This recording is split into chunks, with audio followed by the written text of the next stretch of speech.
Welcome to King Says So, a channel that advocates for one Africa, one land, one Africa, one language, one Africa, one currency, one Africa, one army.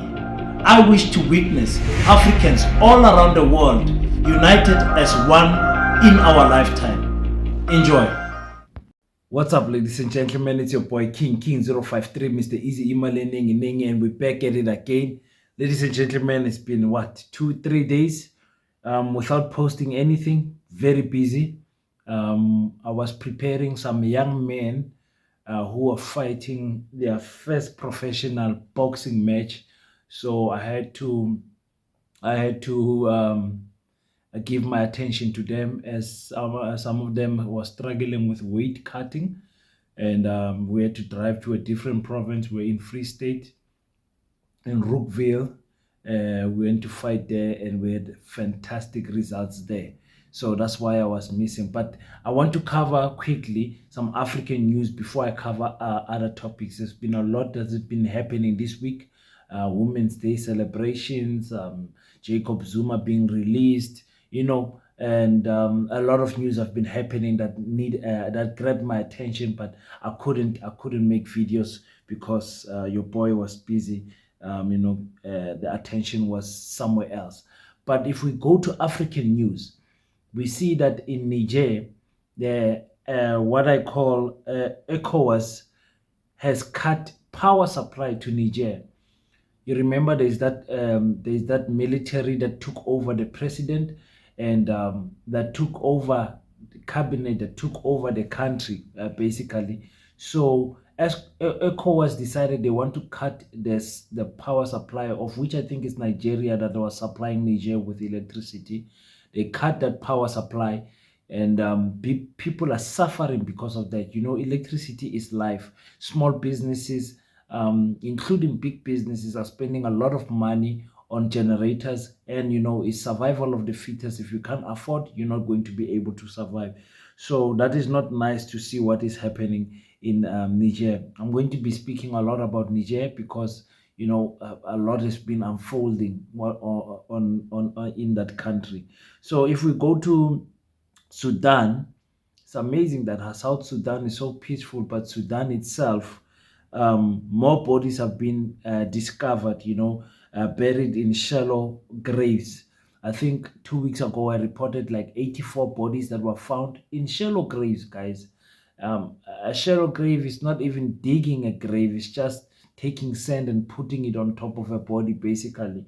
And that is what is happening in South Sudan.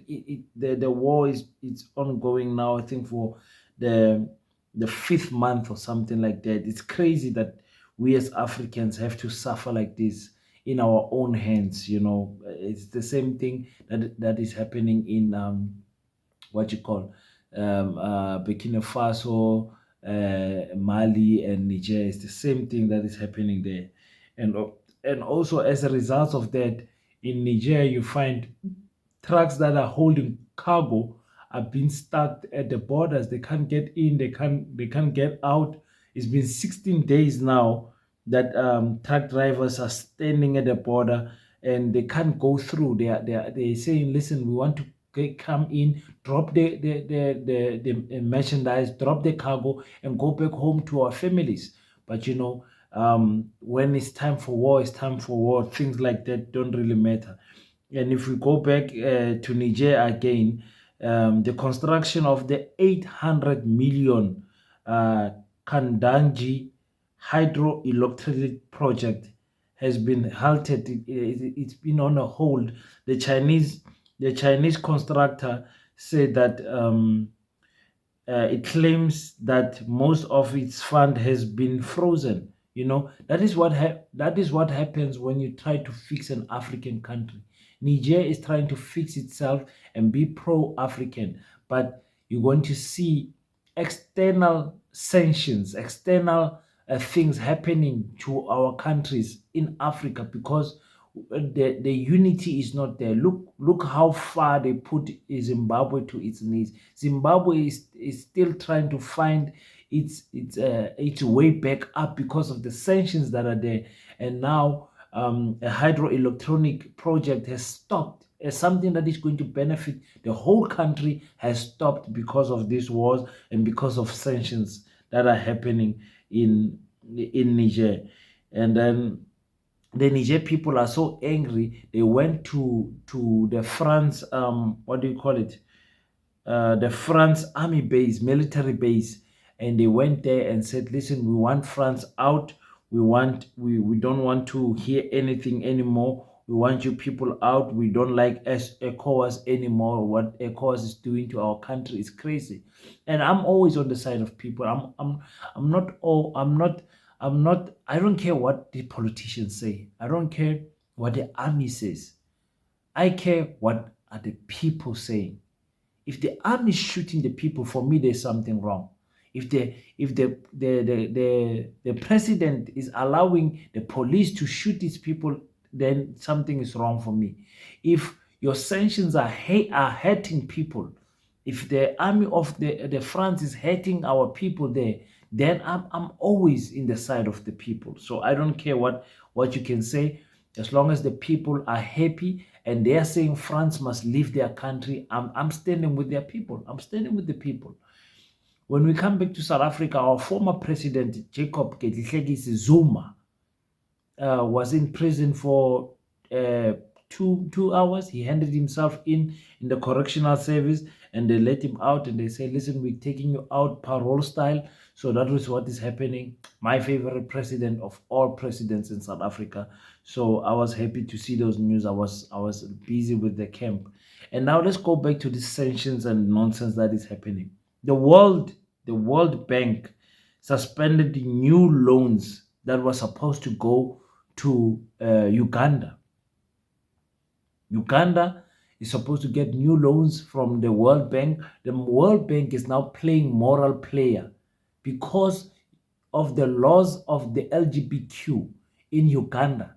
The World Bank has said no to loans to Uganda. Imagine, the World Bank is not even a country, it's an organization that can stop funding to a country because of LGBTQ movement. Just imagine if we had to check the population um, count of how many people are, are actually part of this LGBTQ movement in Uganda, you will find that it's less than 3% of the population. But because of those, the World Bank is protecting the 3% and is wants to push an agenda in Africa. Now, everyone in the country is going to suffer because of the loans are being stopped to Uganda. Our our developing countries are working are always dependent on loans and funding because of the economy is not running itself very well because the government can pay back the money. They are highly dependent on the World Bank of giving them funding and they will pay back. But now the World Bank says no, because of your laws, not because you don't pay back, not because you are a bad payer or whatever. Because of your laws of LGBTQ movement, we are not going to give you this money. Some crazy stuff. That's why we push for one Africa, one currency. We need an African-owned bank that countries can depend on, and that would be backed by our minerals. I'm not going to talk too much. In Zimbabwe, Mnangagwa saying, "Listen, if you Zimbabweans don't vote for me, Zimbabwe will be lost. Zimbabweans will be lost if they don't select Mnangagwa." Mnangagwa, there's something wrong with Mnangagwa. I will never respect the political space of Zimbabwe because there is no freedom in Zimbabwe for oppositions. And I think South Africa is one of few countries in Africa where the opposition are free to speak whatever they want. They are not stopped by the media. They are not stopped by the laws of the country and everything. In Zimbabwe, you are just you moving the way the ruling party allows you to move. You are not free. So I think they are going into elections on the 23rd of August. We are like one and a half week away from that. it's not going to be a free election, according to what I'm saying. If you're from Zimbabwe, you can tell me. But I don't see ZANU-PF losing. I don't see Mnangagwa losing on a ballot paper. I don't see that. The way he took over from Robert Mugabe is the way he must be taken out. Unfortunately, I'm going to say that. And we see that working in countries like Mali, Burkina Faso, Niger, and so forth in West Africa. My brother Sadio Mane has now joined Cristiano Ronaldo in Saudi Arabia. They're making big money there. I'm just throwing that one in because I think he's one of the best soccer players in Africa ever. He's there in the top. We have to counting them with the Eto'o, Drogba, the big guns in South Africa, in Africa, excuse me. So I'm happy for him for making that move. And guys, in Gambia, about 89 children, I think the count is now at 110. 89 children have died because of consuming a coughing syrup or a flu mixture from India. Just imagine your child is sick and you give them a coughing mixture and they die from that, and nobody is being held accountable. The countries that make this nonsense in India did not did not do a test quality insurance for their products. They're sending these products to Africa, and our children, our families are drinking these products, and because children have got a weaker immune system, they die. Babies die because of this negligence that happens in India. But what are you going to hear from African presidents? What are you going to hear? This is a massacre. These people are slaughtering our children with medication. The future generation. Who knows from those children? We had a new president. We had a new Sadio Mane. We had a new scientists and doctors and all that. But they died without getting a chance to live life. It's crazy. It's your boy King053, Mr. Easy Money Ning Ning. Just wanted to do that African bulletin. If you guys like that, please comment on the comment section. Give it a thumbs up so that other people can see the video. And if you have not subscribed yet, I don't know what you are doing. Please click the subscribe button. And later on, when you don't like the content, you can unsubscribe. It's free to subscribe, people, ladies and gentlemen. Until we meet next time, please don't forget to pray. And just know that I love you always. And salute. Thank you for tuning in. If you enjoyed the content, leave your thoughts on the comment section and hit the like and subscribe button, and we will meet on the next one.